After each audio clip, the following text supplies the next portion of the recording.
Graça e paz. Queridos,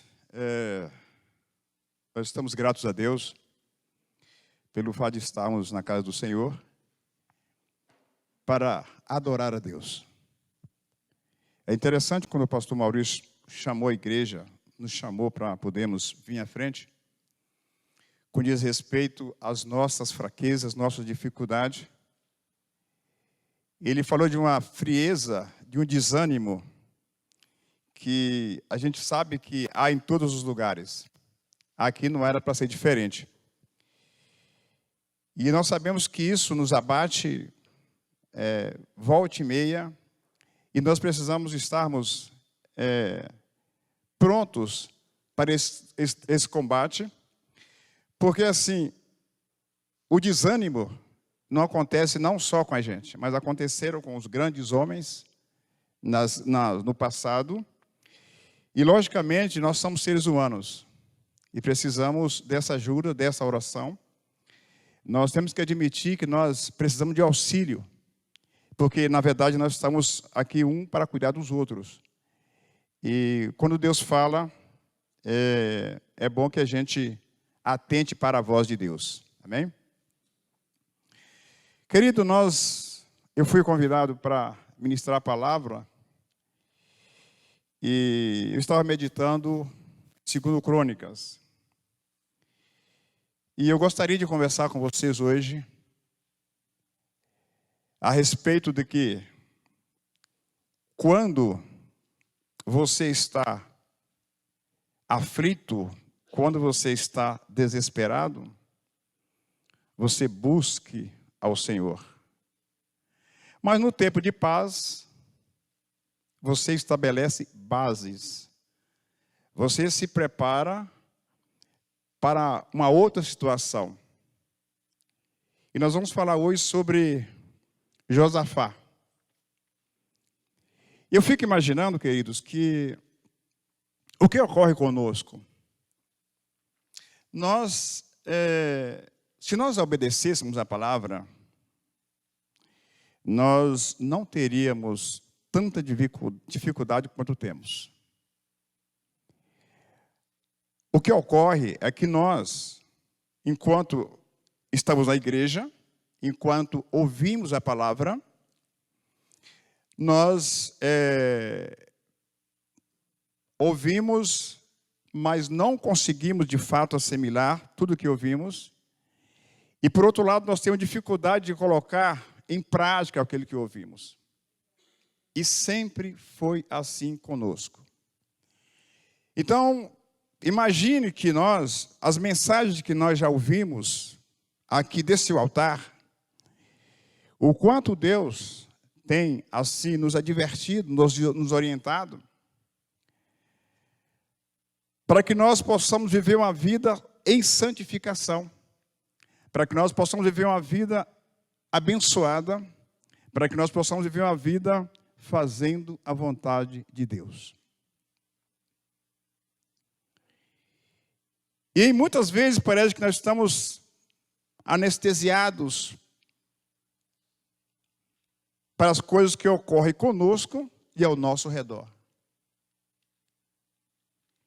E por outro lado, nós deixamos de usufruir das bênçãos de Deus, das promessas que de fato elas estão aí, estão patentes para se cumprir em nossas vidas e acaba não cumprindo. E nós vivemos na superfície daquilo que nós poderíamos viver da intimidade com Deus. Nós vivemos na parte rasa da história das bênçãos, quando, na verdade, nós poderíamos estar vivendo uma vida muito, muito mais abundante. E isso requer de nós coragem de reagir, de orar, de buscar e santificar. Então, em tempo de crise, temos que buscar ao Senhor. Em tempo de paz, nós temos que estabelecer bases. Temos que arrumar a casa. temos que colocar as coisas em ordem. Amém? Abra sua Bíblia. 2 Crônicas, capítulo 20.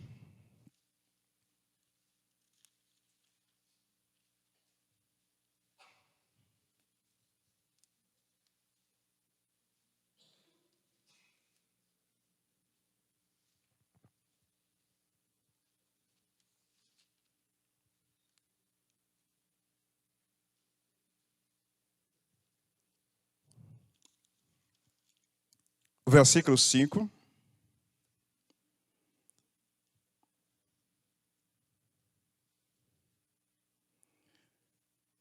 Os irmãos se coloquem em pé, por gentileza.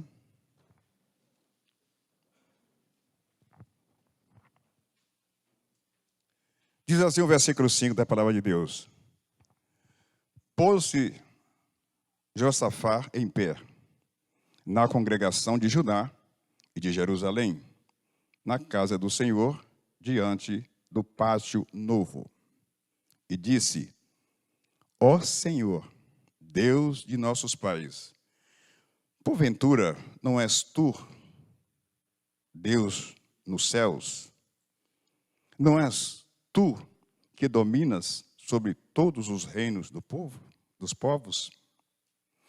Na tua mão está a força e o poder, e não há quem te possa resistir. Porventura, ó nosso Deus, não lançaste fora os moradores desta terra, de diante do teu povo de Israel, e não deste para sempre a posteridade de Abraão, teu amigo? Habitaram nela, e nela edificaram um santuário ao teu nome, dizendo: se algum mal nos sobrevier, espada, por castigo, peste ou fome, nós nos apresentaremos diante desta casa e diante de ti, pois o teu nome está nesta casa. E clamaremos a ti na angústia, e tu nos ouvirás e livrarás. Agora, pois, eis que os filhos de Amon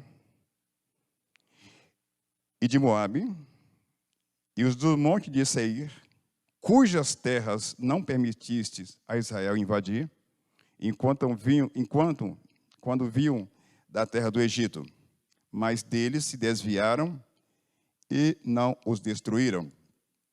Eis que nos dão o pago, vindo para lançar-nos fora da tua possessão, que nos destes em herança.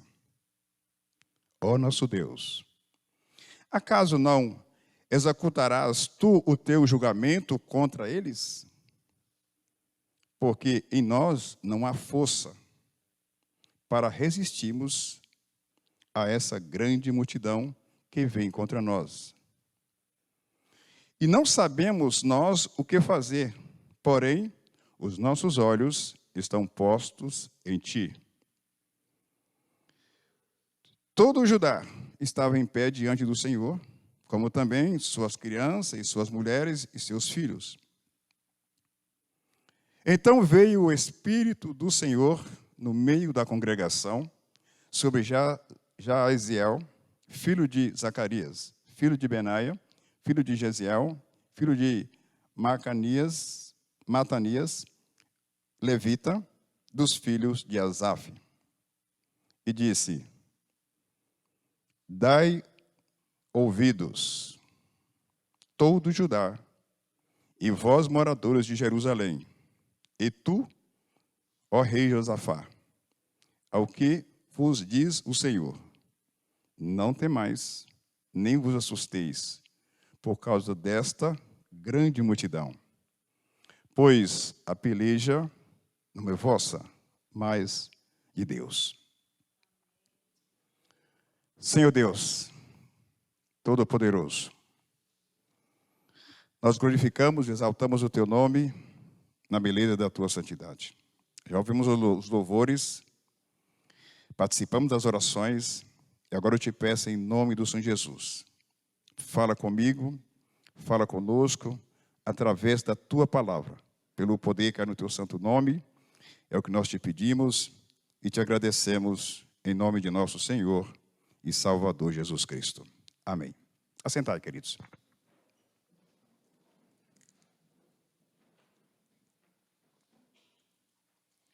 Amados, o contexto dessa história fala de Josafá, que voltou de uma guerra. E quando voltou dessa guerra, Josafá foi advertido pelo vidente Jeú. E na verdade, Josafá tinha feito uma aliança com Acabe. E Josafá voltou da guerra, onde Acabe tinha morrido na guerra. E quando ele volta da guerra, Jeú vem para adverti-lo. E após aquela advertência, queridos, Josafá toma uma decisão. Qual é a decisão que ele toma? Ele fala para os juízes para julgar com justiça. Quando ele fala assim, vede o que fazeis, porque não julgais da parte do homem, senão da parte do Senhor. Ele está neste negócio. Agora, seja o temor do Senhor convosco. Josafá estava cobrando dos juízes fidelidade ao julgar as causas que teriam para julgar. Quando nós olhamos nos dias de hoje, fica difícil você confiar na justiça. Porque, na verdade, quando nós olhamos os crimes que acontecem, nós percebemos que são duas medidas. Se a pessoa é rica, se ela tem recursos, se ela tem bons advogados, elas nem sequer entram na delegacia. Ou seja, se porventura elas entrarem na delegacia, elas vão sair pela porta da frente da delegacia, antes que as vítimas consigam reclamar o seu morto ou a pessoa que foi agredida. E nós vemos que a injustiça ocorre de várias maneiras. Quando você vê na televisão, por exemplo, que um cidadão com o seu veículo, ele invade a calçada, o ponto de ônibus, e ele atropela 3 pessoas e mata essas 3 pessoas. E esse cidadão nem sequer vai preso. E quando acontece outros casos de algum incidente, de que a pessoa mata o primeiro, no trânsito, mata o segundo, e se duvidar vai matar o terceiro, porque ele não vai preso. A justiça não se cumpre na vida deles. E existe um meio, um recurso financeiro para a pessoa não ser preso. Ele paga, eu não sei como é, esqueci o nome agora, fiança. Para mim, eu não sei para onde vai o dinheiro e nem sei quem inventou esse negócio de fiança. Só pode ser que veio do inferno, porque nem é possível. Porque a pessoa faz tudo errado, comete o crime, paga um valor e vai responder o que ele cometeu em liberdade. Ou seja, qual a advertência de Josafá para os juízes? Não negocia aquilo que vocês têm no coração e têm de acordo com a lei para ser determinado. Não é para negociar. É para cumprir a lei.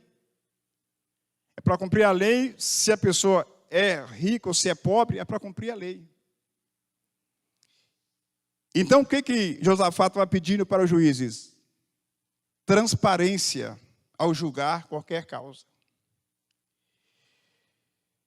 E aí, queridos, nós vemos que quando há justiça, Deus se alegra. E quando você olha para o Brasil, o que você vai mais ouvir é aquela palavra: eu quero justiça. Porque muitas pessoas estão morrendo.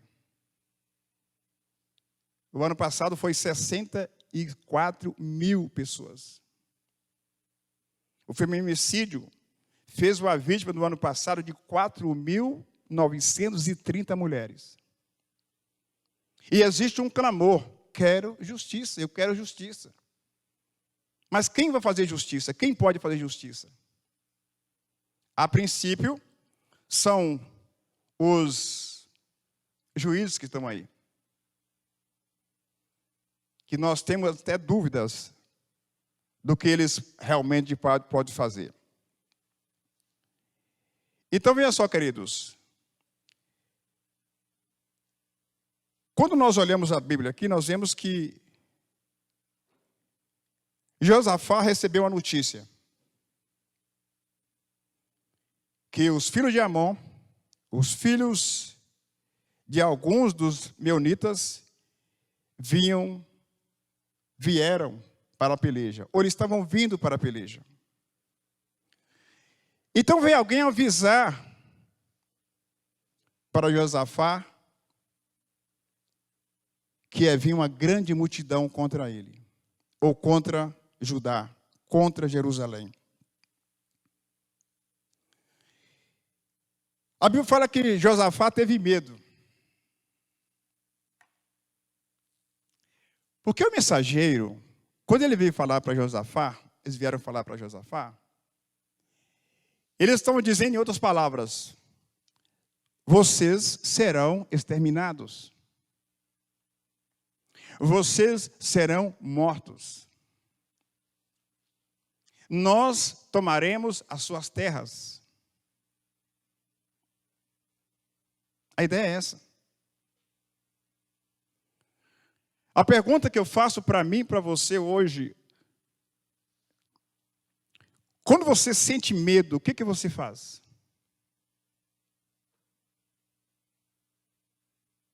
Quando você está em angústia por algum problema, alguma dificuldade, o que você faz?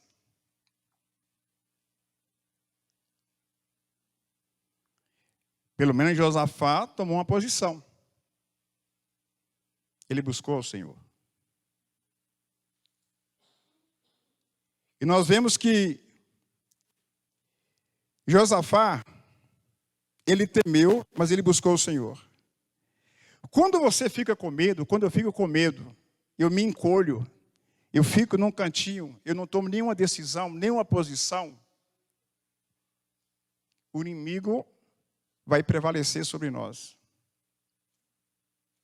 Mas quando você sente medo, você sente temor, e você busca a Deus, então você está buscando o socorro certo. Querido, segundo a história, Josafá, ele tinha à sua disposição 1.160.000 soldados. Digamos que ele tinha alternativa para poder dizer o seguinte: eu vou enfrentar essa multidão que vem contra nós. Mas você há de ver comigo que uma das coisas mais importantes na minha vida e na vida de vocês é nós admitirmos que nós somos fracos. E nós admitimos que não conseguimos. E nós cremos num Deus que pode todas as coisas. Porque quando eu falo que eu posso, que eu consigo, que eu confio naquilo que eu conheço, e que eu uso a minha experiência para conseguir as coisas, provavelmente eu não vou chegar a lugar algum.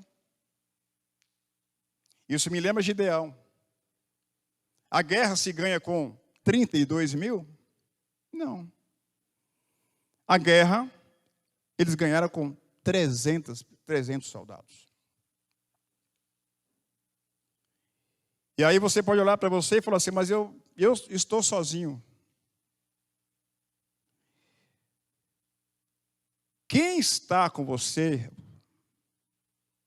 é muito maior do que aqueles que estão no mundo. Porque o Senhor dos Exércitos está conosco. A Bíblia fala que o Deus de Jacó é o nosso refúgio. Ele é a nossa fortaleza. Ele é imbatível. Ninguém, nenhum exército consegue sobrepor quando se fala a respeito de Deus. E aí, queridos, Josafá tomou uma decisão. Orar e jejuar. A Bíblia fala que ele apregoou o jejum em Israel, em Judá. E todas as cidades vieram ter com ele para jejuar e buscar o Senhor. Vou te fazer uma pergunta, você não precisa responder. Quanto tempo faz que você não jejua? Quanto tempo faz que você não dedica a sua vida a Deus? Qual é o tempo que você tem de intimidade com Deus? 20 minutos? Meia hora? Uma hora? Não sei você responder. A Bíblia fala que Josafá, ele orou e ele apregoou um jejum. A nossa fragilidade, queridos, ela se dá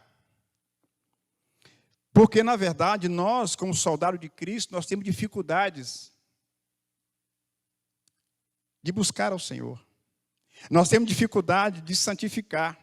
Nós temos dificuldade de separar a nossa vida ao Senhor. E ao evitar a rotina de ingestão de alimentos, o que acontece? Nós poderemos dedicar mais tempo a Deus, pensar nos nossos erros, e a fome reforçaria o nosso arrependimento.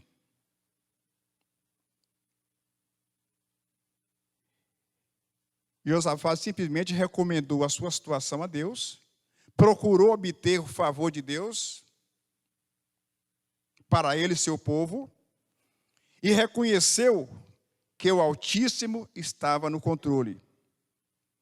E eles louvaram a Deus, e Josafá, ele confessou a sua dependência de Deus. Nós, às vezes, temos dificuldade de imaginar isso aí. Quem cuida de mim? Quem cuida de vocês? Quem cuida de nós?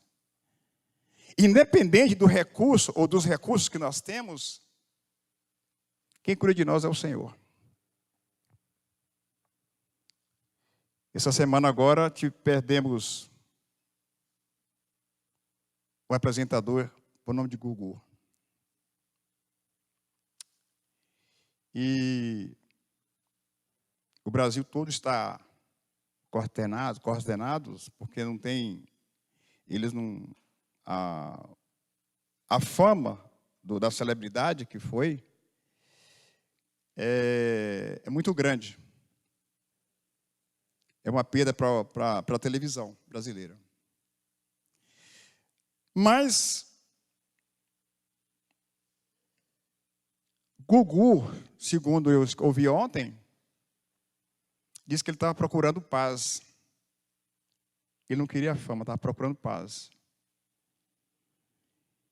E Deus, Ele nos dá esse privilégio de termos paz.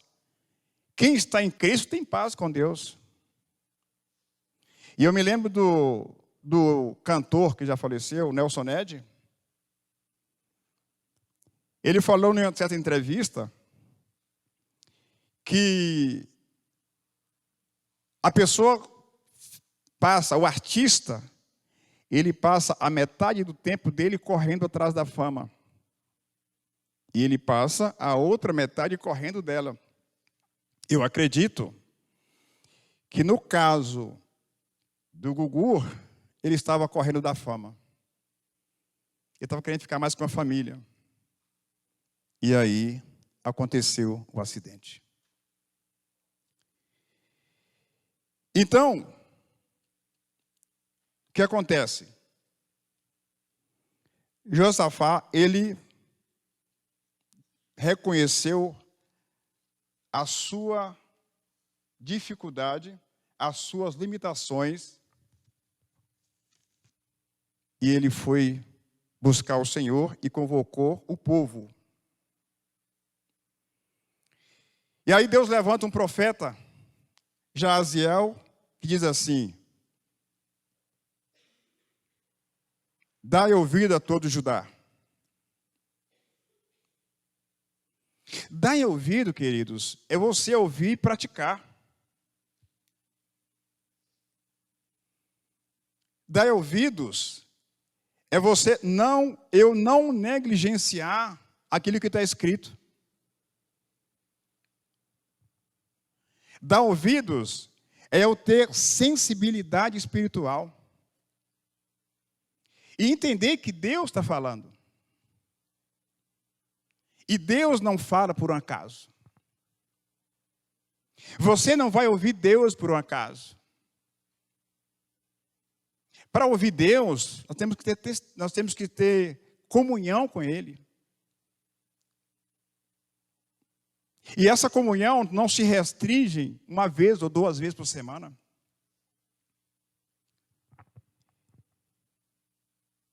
Isso tem que ser diário. Isso tem que ser mais de uma vez por dia. Quem me admira, a pessoa que eu admiro muito, queridos, é Daniel. Eu não sei se você já tentou orar 3 vezes por dia. Eu não sei qual é a experiência que você tem com Deus no dia a dia. Mas fato é que Daniel orava 3 vezes ao dia. E aí o que acontece? Esse profeta falou assim: dai ouvidos à voz de Deus. Quando você olha pelo retrovisor, você vai perceber que o povo de Deus, o povo de Israel, tiveram grandes dificuldades. Sofreram muito. Porque era uma gangorra, em cima, embaixo, em cima, embaixo. Obedecia, usufruía, desobedecia, caía. Isso era o tempo inteiro. E as coisas eram muito nítidas. Deus operava, Deus falava face a face.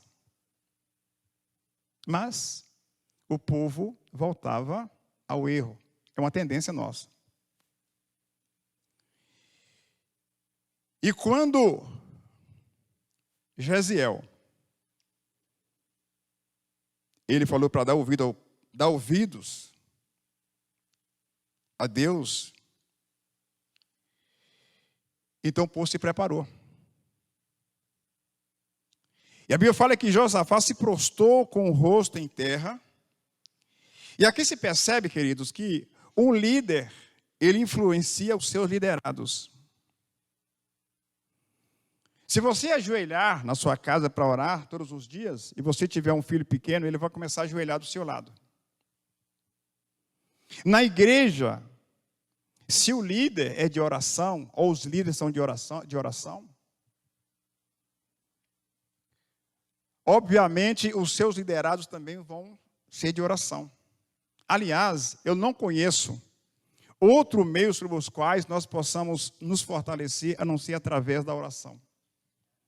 E por outro lado, Eu não entendo por que muitos irmãos ou muitas irmãs não buscam o Senhor.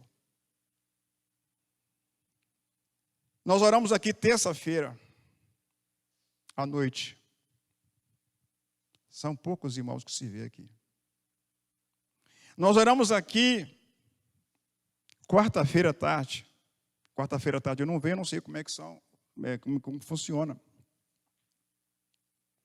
Nós oramos aqui sexta-feira. Aonde está você? Sexta-feira à noite, onde você está?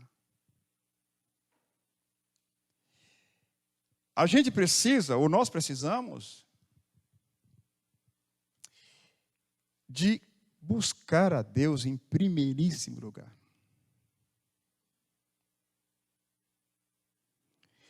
E aí, querido, nós vemos que o povo entrou em oração, os moradores de Judá vieram para orar.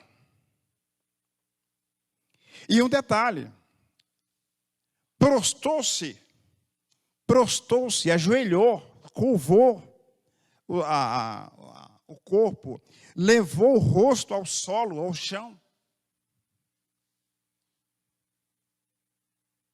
É uma das maneiras de você adorar a Deus. Porque a pergunta é, adorar a Deus é só cantar? Não, está no processo, está no pacote. Adorar a Deus é muito mais do que isso. Adorar a Deus começa dentro de nós, dos nossos corações.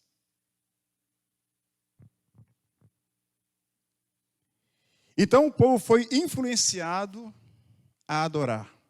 Eles se lançaram diante do Senhor. Porque estavam em desespero. Então, queridos, aqui quando fala que Josafá consultou o povo, Josafá teve uma brilhante, né, ideia. Ou seja, Josafá, ele, ao consultar o povo, ele foi beneficiado no argumento de que os levitas foram colocados na frente da batalha. Vamos imaginar, queridos, que nós estamos ameaçados por um grupo que estão fortemente armados. Será que nós teríamos coragem de orar, de jejuar e ir para essa batalha com as mãos vazias? Vazia entre aspas, porque, na verdade, Deus já havia prometido a vitória. Será que nós teríamos coragem de marchar? Porque a ideia que se dá, humanamente falando, é que toda essa multidão estava marchando para um sacrifício. Toda essa multidão estava marchando para ser mortos, para que os abutres pudessem comer suas carnes no deserto. Porque, humanamente falando, não tem lógica eu ir para uma guerra desarmado. Eu ir para uma guerra sem me preparar. Mas foi isso que aconteceu. Mas eles foram com uma arma muito poderosa, o louvor.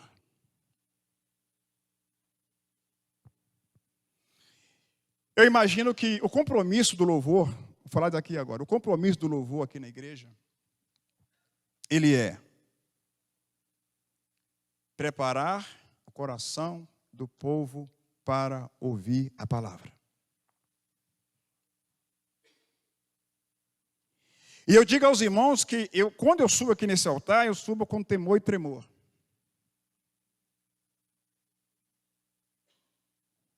E quando se fala de preparar o coração do povo para ouvir a palavra, a mensagem, isso dá um indicativo de que o louvor, os irmãos que fazem parte do louvor, têm que estarem muito ligados com Deus. Têm que estarem preparados. Não confiando em si mesmo. E para subir esse altar, os irmãos possam estar Se não estiveram, não sei, né? Os irmãos estejam na dependência total do Senhor. Que parece simples, mas a questão é: esse campo aqui, quanto esse aí, é lugar de guerra. Você quer queira ou quer não, a sua vida já é uma guerra. Você aceita ou não, a sua vida já é uma guerra. Já é um confronto. E aí, queridos,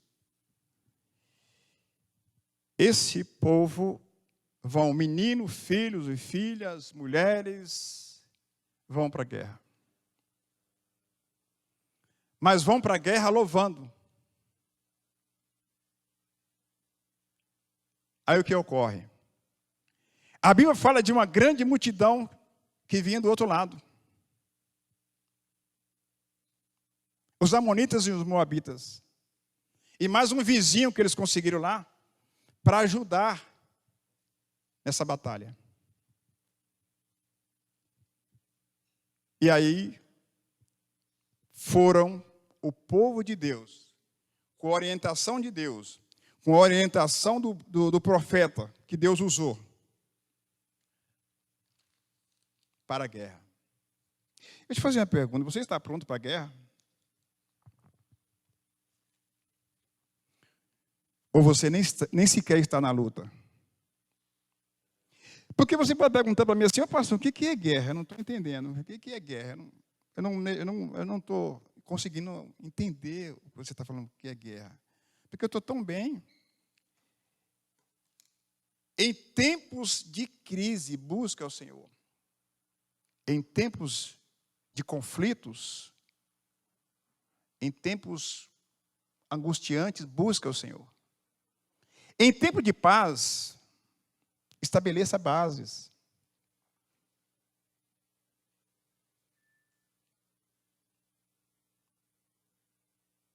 Então, queridos, quando você adora, o amor de Deus é fortalecido na minha e na sua vida.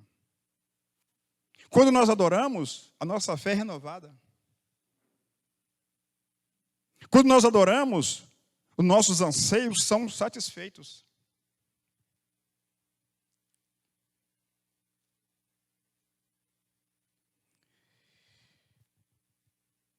E a adoração é essa, querido. Rendei graças ao Senhor, porque a sua misericórdia dura para sempre. Rendei graças ao Senhor. Eu te faço uma pergunta. Quando você dobra os seus joelhos, o que você tem mais a fazer? A pedir ou agradecer? Pense nisso. Porque existe uma palavra que diz que o melhor está por vir, mas o melhor já veio. A salvação da minha alma e da sua alma, o melhor já veio. O que nos resta, na verdade, é buscar mesmo, é adorar, é glorificar, é exaltar o nome, é exaltar o nome daquele que é todo poderoso e vive para todo sempre.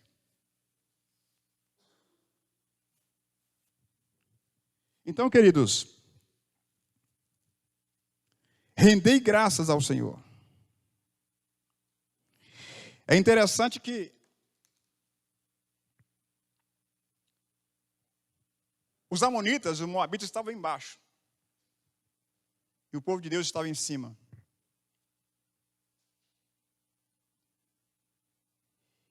E aí o povo se preparou à noite para sair de manhã para a guerra. Você tem se preparado à noite? Você tem se preparado às madrugadas? Ou melhor, como você tem usado o seu tempo, dispensado o seu tempo para com o Senhor nosso Deus? A Bíblia não diz, mas eu não creio que eles passaram a noite dormindo. Mas a Bíblia também não diz que eles passaram a noite orando. Mas eu suponho, posso deduzir, que eles passaram a noite em vigília. E quando você olha para Jesus, o Senhor Jesus, ele passava a noite, muitas vezes, em vigília. Só que tem um detalhe. De manhã era guerra. De manhã, ele saía para fazer a obra, para expulsar demônios. Ele saía para fazer a vontade do Pai. Aí eu pergunto para mim, e eu pergunto para você, você tem procurado fazer a vontade do nosso Pai? Que não é só meu, né? Quem pode usar essa expressão só o Senhor Jesus? Ou você não tem nem sequer percebido isso? Então eles passaram a noite. E eles foram ao encontro. Eles foram ao encontro dos moabitas e dos amonitas. E do povo de Seir. E a Bíblia nos conta que Deus confundiu esses povos.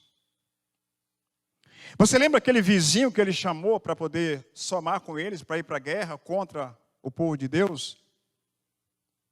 Então a Bíblia diz que os amonitas e os moabitas mataram os povos de Seir. Mataram. E a Bíblia fala também que eles entre si se mataram. Ou seja, não ficou nenhum sobrevivente. Quando o povo de Deus chegou ali, só viram corpos, pessoas sem vidas. E a Bíblia fala, queridos, que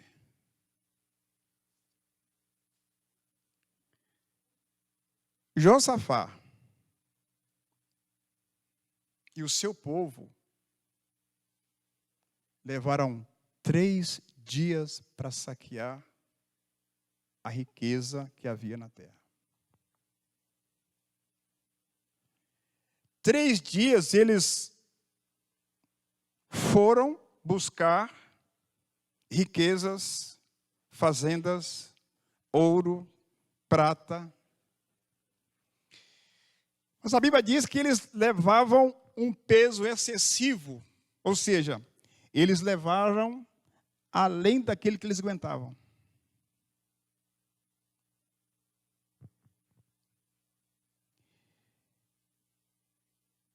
Foram 3 dias. Você imagina 3 dias carregando mercadoria.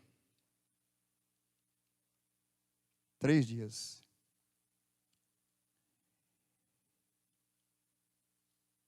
Deus, Ele supre as nossas necessidades. Deus, Ele cuida de nós. Deus, Ele compra os conflitos e as nossas brigas quando nós temos um compromisso com Ele. Deus cumpre as suas promessas e nunca vai nos deixar envergonhados das promessas que estão aí para cumprir na minha e na sua vida. Todavia,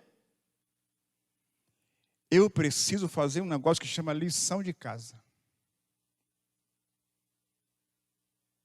Eu não posso ficar alheio ao meu compromisso com Deus. Eu não posso fazer de conta que não é comigo, ou que é conosco. Afinal de contas, nós temos um compromisso. E nós somos servos. Ser servo, meus irmãos, parece ser simples. Se não houvesse a complexidade, nós nos submetemos a Deus, a palavra, quando na verdade essa palavra servo significa escravo. Em outras palavras, eu não sou dono de mim mesmo. Eu preciso procurar de alguma maneira perceber e fazer a vontade de Deus.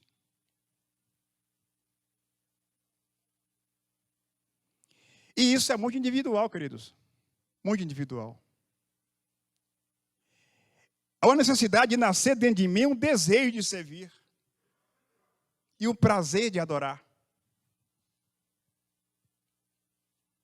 E perceber que é bom estar aos pés do Senhor.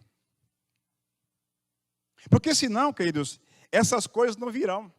Essas riquezas não virão para nós. E não estou dizendo de riquezas físicas, eu estou dizendo de riquezas espirituais. Eu estou dizendo de coisas que nós podemos usufruir,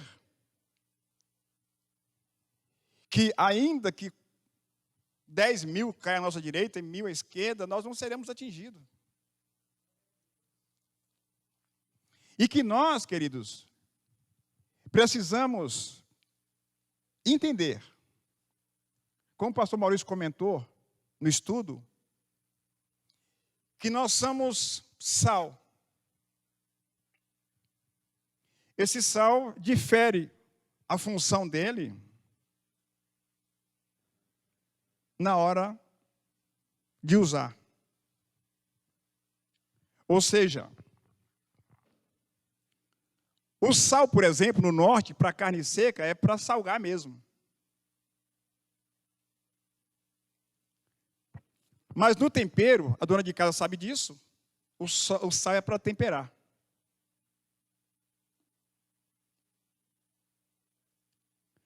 E a Bíblia fala para mim que eu tenho que ser sal. A Bíblia fala para mim que eu tenho que ser luz. E a Bíblia dá direção. Eu tenho que ser sal para temperar. Eu tenho que ser luz para brilhar. É lógico que esse brilho não está em mim. Esse brilho vem de Deus na minha vida e na sua vida. Então esse povo, o povo de Deus, foram beneficiados porque obedeceram a palavra. Ou seja, quando acabou o trabalho, vou usar isso aí, quando acabou o trabalho de carregar as mercadorias, as riquezas, as fazendas, aí veio a outra parte. Festa.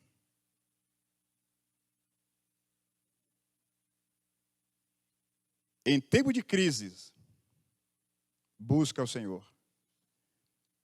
Em tempo de paz, estabeleça bases. Então veja só, voltaram da batalha. Buscaram os recursos. Agora é tempo de vitória. Ou seja, fizeram uma festa de um dia.